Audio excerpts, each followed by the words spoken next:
दोस्तों आप केवल 12th पास हैं और गवर्नमेंट जॉब का सपना देखते हैं, वो भी रेलवे में, तो ये आपके पास सुनहरा मौका है, वो भी सीसीटीसी जैसी जॉब का, जिसका बेसिक 21,700 से स्टार्ट होता है। अकाउंट्स क्लर्क कम टाइपिस्ट, जूनियर क्लर्क कम टाइपिस्ट, ट्रेन क्लर्क्स जैसी पोस्ट के लिए आपके पास मौका है। और इसकी सिलेक्शन का जो शॉर्टकट मेथड है ना दोस्तों, मैं आपको बताऊंगा। अभी आप मेरे पास आ चुके हैं, इसलिए सुनहरा मौका आपके हाथ से जाएगा भी नहीं। वीडियो के अंत तक बने रहिए। हम बात करेंगे इसमें शॉर्टकट मेथड की, सिलेक्शन की, सिलेबस की, बुक्स की, बेहतर से बेहतर बुक्स आपके लिए कौन सी हो सकती। दोस्तों इसकी सिलेबस की अगर हम बात करें तो सिलेबस में सिर्फ और सिर्फ 3 चीजें हैं। मैथमेटिक्स है, और वो भी पूरा मैथ्स नहीं है, कुछ ही चैप्टर्स हैं मैथ्स के। जो आप ये चैप्टर्स देख रहे हैं, इनसे बाहर एक भी क्वेश्चन मैथ का नहीं आएगा। और आप बारीकी से अगर देखेंगे इन चैप्टरों को तो आप पाएंगे पूरी मैथ तैयार नहीं करनी है एनटीपीसी के लिए। इसमें सिलेबस में चैप्टर्स दिए हैं, वो ही चैप्टर्स अपने को तैयार करने हैं। तो इसीलिए आपको बुक चाहिए चैप्टर वाइज। और आप बिगिनर लेवल के कैंडिडेट हैं तो लेवल वाइज भी आपको बुक्स चाहिए, कि चैप्टर वाइज और लेवल वाइज दोनों चीजें एक ही बुक में मिल जाएं, तो ये तो सोने में सुगंध है। इसीलिए मैं आपके लिए ये बुक सजेस्ट करूंगा, क्योंकि दोस्तों इसमें ना रेलवे में पूछे जाने वाले सभी क्वेश्चन चैप्टर वाइज और लेवल वाइज सेट करके रखें। चैप्टर वाइज का मतलब है कि एक ही चैप्टर के जितने भी क्वेश्चंस बनते हैं, जितने भी टाइप्स के क्वेश्चंस बनते हैं, वो सभी टाइप्स के क्वेश्चंस एक साथ सेट करके इसमें रखे हुए हैं। तो आपके लिए मैथ्स के इस सिलेबस को कवर करने के लिए ये बुक काफी है।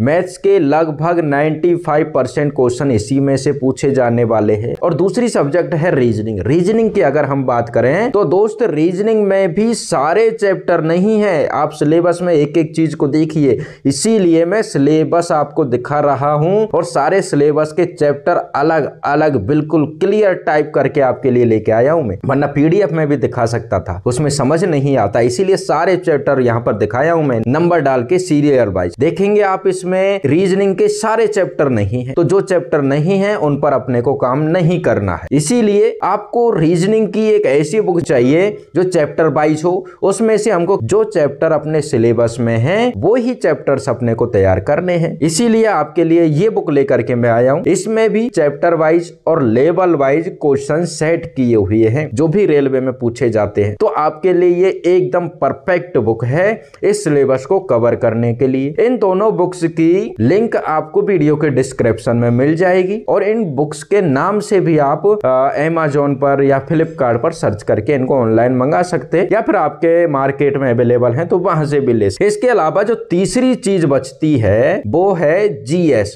दोस्तों जो चीजें सिलेबस में दी हुई हैं सिर्फ वो ही तैयार करनी है। शॉर्टकट मेथड अभी खत्म नहीं हुआ है, ये नहीं है शॉर्टकट मेथड, मैं अभी बताऊंगा। एनटीपीसी में सबसे अच्छी बात यह है कि सभी का सिलेबस सेम है, और सभी दोनों ही exam CBT first, CBT second, दोनों का सिलेबस सेम है। कुछ भी एक क्वेश्चन भी एक्स्ट्रा नहीं पूछा जाएगा। फर्क सिर्फ इतना है, सीबीटी फर्स्ट में 100 क्वेश्चंस हैं और सीबीटी सेकंड में 120 क्वेश्चंस हैं। वही चीजें सीबीटी फर्स्ट के लिए पढ़नी है, वही चीजें सीबीटी सेकंड के लिए पढ़नी है। अब इसका शॉर्टकट मेथड ये है कि आपको मैथ्स जो तैयार करनी है, आप अगर कोचिंग कर रहे हैं, क्योंकि अभी समय है कोचिंग करने का, आप कर सकते हैं। कम से कम 4 से 5 महीने का आपके पास टाइम है सीबीटी फर्स्ट के लिए, और वही चीजें सीबीटी 2 में पूछी जाएंगी।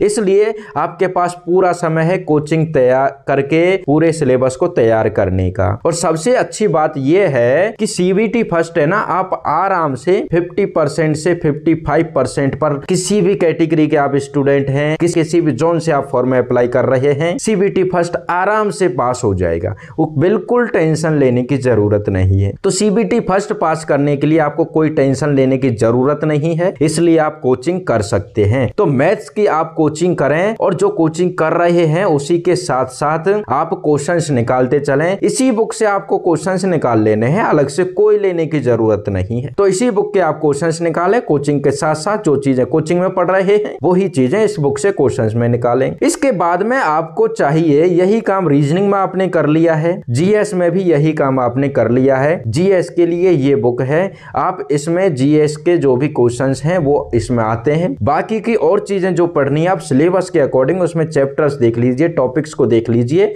उसके हिसाब से आप इसके अलावा और चीजें पढ़ सकते हैं। तो आपके लिए चाहिए अब इसके बाद में सीबीटी फर्स्ट के लिए मॉडल पेपर चाहिए। आप बिगिनर लेवल के जब स्टूडेंट है ना तो आपको अपनी सब्जेक्ट भी तैयार करनी है, जो तरीका मैं पिछले 5 मिनट में मैं बताया हूं। उसके अलावा आप अगर कोचिंग वगैरह पहले कंप्लीट कर चुके हैं, सब्जेक्टें आपकी तैयार हैं, तो आपको नेक्स्ट लेवल पे आना है, को मॉडल पेपर पर काम करना है। सीबीटी फर्स्ट के लिए मॉडल पेपर्स आपको लेने हैं। मैं आपको ये बता रहा हूं, आप किसी भी पब्लिकेशन का मॉडल पेपर ले सकते हैं। ली कम से कम 2 मॉडल पेपर निकालने हैं। मॉडल पेपरों पर कैसे काम करना है कि जिस क्वेश्चन में प्रॉब्लम आ रही है आपको उस क्वेश्चन पर काम करें। उस क्वेश्चन क्यों प्रॉब्लम आई है, किस वजह से आप उसको सॉल्व नहीं कर पाए हैं, उस चीज पर काम करें। उस चैप्टर को फिर से तैयार करें, उस टॉपिक को दोबारा से पढ़ें, उसकी कमियों को निकालें, जिससे आने वाले अगले मॉडल पेपर में आपको कोई प्रॉब्लम नहीं आए। इस तरीके से आप मॉडल पेपर पर काम करके अपना स्कोर बढ़ा सकते हैं। तो ये एक तरीका है। वीडियो ज्यादा लंबी हो जाएगी, इसीलिए